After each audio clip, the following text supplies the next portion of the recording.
السلام علیکم ورحمۃ اللہ۔ پچھلی ویڈیو میں نے آپ سے وعدہ کیا تھا کہ احمد شارع کے بارے میں بتاؤں گا کہ وہ کون ہیں، تو سن لیجئے گا۔ احمد شارع ماضی میں القاعدہ کے ساتھ منسلک تھے۔ سرکاری خبر رساں ایجنسی سنا کے مطابق یہ اعلان شام کی نئی ڈی فیکٹو حکومت کے فوجی آپریشن کے شعبے کے ترجمان کرنل حسن عبدالغنی نے کیا ہے۔ صحیح طریقہ کار واضح نہیں تھا جس کے تحت دھڑوں نے الشارع کو عبوری صدر منتخب کیا تھا۔ احمد شارع کو پہلے ابو محمد الجولانی کے نام سے جانا جاتا تھا۔ احمد شارع حیات تحریک الشام کے سربراہ ہیں۔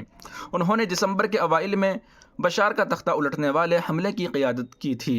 یہ گروپ کبھی القاعدہ سے وابستہ تھا، لیکن اس کے بعد سے اس نے اپنے سابقہ تعلقات کی مذمت کی ہے۔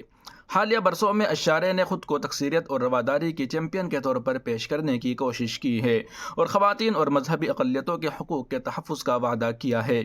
امریکہ نے اس سے قبل الشارع پر $10 ملین کا انعام رکھا تھا، لیکن گزشتہ ماہ ایک امریکی وفد کے دمشق کے دورے اور الشارع سے ملاقات کے بعد اسے منسوخ کر دیا گیا تھا۔ نامزدگی کے بعد احمد شارع نے کیا کہا ہے؟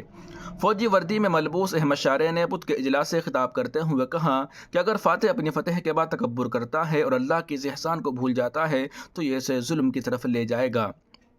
انہوں نے مزید کہا کہ شام کی تعمیر نو کے لیے ترجیحات میں طاقت کے خلا کو جائز اور قانونی طریقے سے پر کرنا اور بشار کے تباہ کن دور کے تناظر میں عبوری انصاف کے حصول اور انتقامی حملوں کو روک کر شہری امن کو برقرار رکھنا شامل ہے۔ دوستو، اگلی ویڈیو بہت ہی زیادہ اہم ہونے والی ہے، اس لیے اس چینل سے جڑے رہے۔